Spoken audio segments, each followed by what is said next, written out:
નમસ્કાર. ચાલો આજે વાત કરીએ ભારતીય શાસ્ત્રીય સંગીત વિશે. એના મૂળ કેટલા ઊંડા છે, એનો ઇતિહાસ કેટલો સમૃદ્ધ છે. આ કોઈ એક બે દિવસમાં નથી બન્યું, સદીઓ લાગી છે અને કેટલાય મહાન વિદ્વાનોએ એને ઘડ્યું છે. તો આજે આપણે એ જ મહાનુભાવો અને એમના અમૂલ્ય ગ્રંથોની દુનિયામાં સફર કરીશું. તો સવાલ એ થાય કે આ બધું શરૂ ક્યાંથી થયું? આપણા શાસ્ત્રીય સંગીતનો પાયો કોણે નાખ્યો? કોણ હતા એ લોકો જેમણે આટલી મજબૂત નીંવ તૈયાર કરી? ચાલો આ ઐતિહાસિક સફરમાં થોડું ઊંડા ઉતરીને જાણીએ. આપણે જે સંગીત સાંભળીએ છીએ ને, એ કંઈ એમ જ નથી બની ગયું. એની પાછળ એક આખી વ્યવસ્થા છે, એક માળખું છે. અને આ માળખાનો પાયો છે સદીઓ જૂના ગ્રંથોમાં. એમ કહી શકાય કે આ ગ્રંથો જ આપણા સંગીતના અસલી બ્લુપ્રિન્ટ્સ છે. તો આપણી આ સફર શરૂ થાય છે એક ખૂબ જ મહત્વના નામથી, પંડિત નારદ. લગભગ ઈસવીસન 900ની આસપાસની વાત છે. એ સમયના એક બહુ જ મોટા વિદ્વાન હતા એ. અને એમનું જે કામ છે, જે ગ્રંથ છે, એનું નામ છે સંગીત મકરંદ. અને એમના કામની ડિટેલિંગ જુઓ તો ખરા, અદ્ભુત છે. એમણે પોતાના ગ્રંથમાં એક બે નહીં, પૂરા 19 અલગ અલગ પ્રકારની વીણાનું વર્ણન કર્યું છે.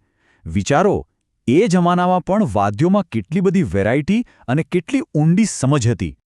અને વાત ખાલી વીણા પર જ નથી અટકતી. એમણે 101 પ્રકારના તાલ વિશે પણ લખ્યું છે. 101! આ જ કારણ છે કે એમનો ગ્રંથ આજે પણ, સદીઓ પછી પણ સંગીતકારો માટે એટલો જ ઉપયોગી છે. ચાલો હવે સમયમાં થોડા આગળ વધીએ, મધ્યયુગમાં આવીએ. આ એ સમય હતો જ્યારે ઉત્તર અને દક્ષિણ ભારતની સંગીત પરંપરાઓને જોડવાનું કામ થયું. અને આમાં જે સૌથી મોટું અને મહત્વનું નામ આવે છે એ છે પંડિત સારંગદેવનું. એ બંને પરંપરાઓના જબરદસ્ત જાણકાર હતા. એમની પોઝિશન બહુ યુનિક હતી. એ રહેતા હતા દેવગિરીમાં, એટલે કે આજના દૌલતાબાદમાં. હવે આ જગ્યા એવી હતી જ્યાં ઉત્તર અને દક્ષિણ ભારતની સંગીત ધારાઓ ભેગી થતી હતી. અને આ જ કારણ છે કે તેઓ એક એવો ગ્રંથ લખી શક્યા જે આખા ભારતના સંગીતને આવરી લેતો હતો. અને એ ગ્રંથ એટલે સંગીત રત્નાકર. હવે સવાલ એ છે કે આ ગ્રંથ આટલો બધો ખાસ કેમ છે? શું છે એમાં એવું કે સંગીતના ઇતિહાસમાં એને આટલું માન મળ્યું છે? ચાલો સમજીએ. આ ગ્રંથનું મહત્વ સમજવા માટે એક જ વાત કાફી છે. આધુનિક સમયના બહુ મોટા સંગીતકાર પંડિત વિષ્ણુ નારાયણ ભાતખંડેએ શું કહ્યું છે ખબર છે? એમણે કહ્યું કે સંગીત રત્નાકર એ સંગીત પરનો સૌથી પ્રમાણભૂત ગ્રંથ છે.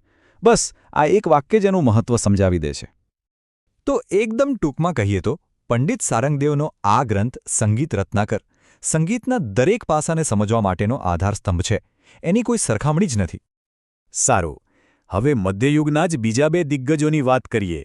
એક હતા થિયરીના માસ્ટર, એટલે કે સિદ્ધાંતકાર, અને બીજા હતા ઇનોવેટર, એટલે કે નવસર્જક.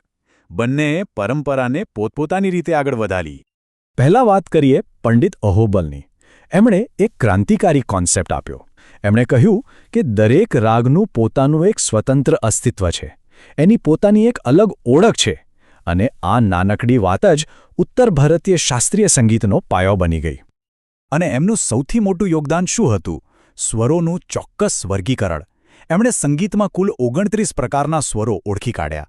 આ એક બહુ જ મોટી વાત હતી, કેમ કે એનાથી સંગીત જેવી કળાને એક વૈજ્ઞાનિક આધાર મળ્યો. અને હવે વાત કરીએ એક એવા કલાકારની જેમના જેવું કોઈ નહોતું, અમીર ખુશરો. એક ઓલરાઉન્ડર. સંગીત હોય કે કવિતા, બધે જ એમનો ડંકો વાગતો. એમના આ જબરદસ્ત યોગદાનને કારણે એમને એક બિરુદ મળ્યું હતું, તૂતી-એ-હિન્દ, એટલે કે હિન્દુસ્તાનનો પોપટ. એમણે ખાલી થિયરી પર કામ નહોતું કર્યું, એમણે તો સંગીત બનાવ્યું. આજે આપણે જે કવ્વાલી સાંભળીએ છીએ એ શૈલીની શરૂઆત એમણે કરી. એટલું જ નહીં, ખ્યાલ ગાયકીમાં પણ એમણે નવા પ્રાણ ફૂંક્યા. અને જુઓ, આજે પણ આ બધું કેટલું લોકપ્રિય છે. અહીં એક વાત સમજવી જરૂરી છે. આ બધા વિદ્વાનો જેની વાત કરી રહ્યા હતા એ મુખ્યત્વે ભારતીય સંગીતની બે મુખ્ય ધારાઓમાંથી એક, એટલે કે શાસ્ત્રીય સંગીત હતી. એની સાથે સાથે આપણી લોકસંગીતની પરંપરા પણ એટલી જ સમૃદ્ધ રહી છે. અને આ શાસ્ત્રીય પરંપરાના કેન્દ્રમાં છે 5 મુખ્ય રાગો. પ્રાચીન ગ્રંથોમાં પણ એમનો ઉલ્લેખ છે. કયા કયા? શ્રી, દીપક, હિંડોળ, મેઘ અને ભૈરવી. આજે પણ મોટાભાગની રચનાઓનો આધાર આ જ રાગો છે. તો આ બધી વાત પરથી શું સમજાય છે એ જ કે આ મહાનુભાવોનું કામ ખાલી ઇતિહાસના પુસ્તકોમાં નથી રહી ગયું. આ એક જીવંત વારસો છે, એક એવી પરંપરા છે જે આજે પણ આપણી વચ્ચે ધબકી રહી છે. જેની શરૂઆત નારદના વર્ગીકરણથી થઈ, જેને સારંગદેવે વ્યાખ્યા આપી, અહોબલે જેના સિદ્ધાંતો ઘડ્યા અને ખુસરોએ જેમાં નવા રંગો પૂર્યા, એ જ સંગીત આજે પણ સ્ટેજ પર જીવંત થાય છે, શીખાય છે, શીખવાય છે. આ વારસો ક્યારેય અટક્યો નથી. અને અંતે એક સવાલ સાથે આપણે આ ચર્ચા પૂરી કરીએ. જરા વિચારો, જો આ બધા મહાનુભાવોએ આટલી મહેનતથી આ પાયો ન નાખ્યો હોત તો આજનું સંગીત કેવું હોત? શું આપણે જે આજે સાંભળીએ છીએ એનું અસ્તિત્વ હોત? આ વારસાનું આપણા જીવનમાં કેટલું મોટું સ્થાન છે એ વિચારવા જેવું છે.